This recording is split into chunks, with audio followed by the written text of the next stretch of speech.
17 বছর, এখন থেকে 16 থেকে 17 বছর বিয়ে হয়ে গেছে। তার 3-4 বছর আগে থেকে সে কোনো পরকীয়ার সাথে লিপ্ত ছিল। ওর বাপ মাও কিছুটা হইলেও জানে। এটা আজ পর্যন্ত এত 20 বছর 21-22 বছর কেমনি করে থাকে এটা মেয়ে লোক।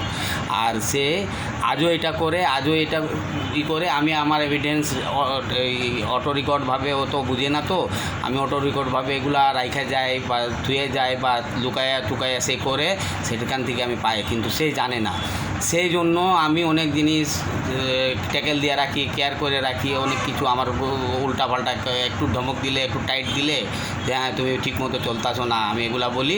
ওর নিজের ভাইরে বলে যে আমারে না ধমক দেয়, আমারে না মারতে উঠে।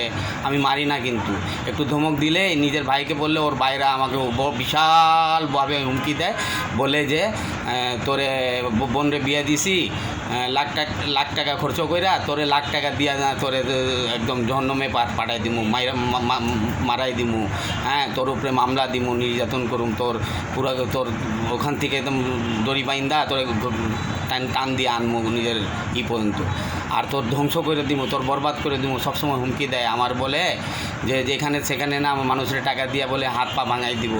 কেউ তো তোর নাই, তুই যে কিছু করতে পারবি না, মেডিকেলে পয়রা মরে যাবি ওখানে, এগুলা বলে আমার শালা, আমার শ্বশুর, আমার শাশুড়ি, এগুলা বলে যখন আমি কিছু বলতে চাই। আজ পর্যন্ত আমি মুখ খুইলা কোনো সময় পরকীয়ার ব্যাপারে আমি কোনো সময় কইতে পাই না। কোনো সময় লজ্জা লাগছে আমারে, আর কোনো সময় হা করলেই বাস কোনো কথাই বলতে দেয় না। এগুলা মিথ্যা, কিছু না, শুনবো না, তোমার কোনো কথা শুনবো না, এগুলা।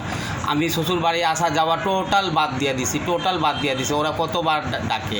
আমার ভাগ্নি আছে ওখানে, শালার সাথে বিয়ে হয়েছে, হ্যাঁ ওর মা নাই, ভাগ্নির মা। আমার বোন মারা গেছে, একা আমার ঘরে ছোটো থেকে বড় হয়েছে না। এরা কেমনে করে জোর দিয়া, প্রভাবশালী লোক তো, জোর দিয়া চাপ দিয়া কেমনে হইলো না, হয়তো মানা করছি, তার মধ্যে বিয়ে করছে।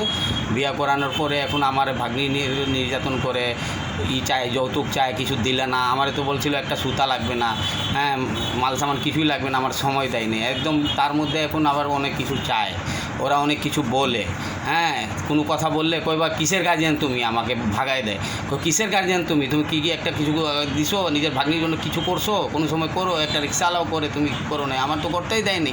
ওরা তো টাকা আলা, পয়সা আলা। আমারও এক সময় পয়সা ছিল, যে সময় বিয়ে করি এবং বিয়ের আগে এবং বিয়ের পরও ভালো পয়সা ছিল, সব ধ্বংস করছে আমার বউ। লুটাইছে, বিলাইছে, এদিক সেদিক উল্টা পাল্টাভাবে চলছে। কোনো কথা বললে শাশুড়িও শুনে না, শালারাও শুনে না। শালারা তো হুমকি দেয়, ওর দরজার মধ্যে ডাইকা আমাকে দরজার মধ্যে ভিতরেও ঢুকতে দেয় না, মেন গেটের বাইরে কুত্তার মতো আমাকে বকা ধোকাধো করলো, হুমকি দিল, মা জানে মারাই দিমু, হেন করে দিমু, তেন। মা শুনতাছে, কিছুই বলে না। আমার বাসা মিরপুর 11 নম্বর। শ্বশুরের বাসা ওয়াবদা বিল্ডিং ক্যাম্প। শাশুড়ির বাসা হলো তারা মেডিকেল লাইন পাম্পের পাশে, তারা মেডিকেল লাইন 11 নম্বর 10 নম্বর রোড, তারা মেডিকেল লাইন পাম্পের পাশে। আপনার মোবাইল নাম্বার করুন। কার নাম্বার? আপনার। আমার মোবাইল নাম্বার 01673 776619।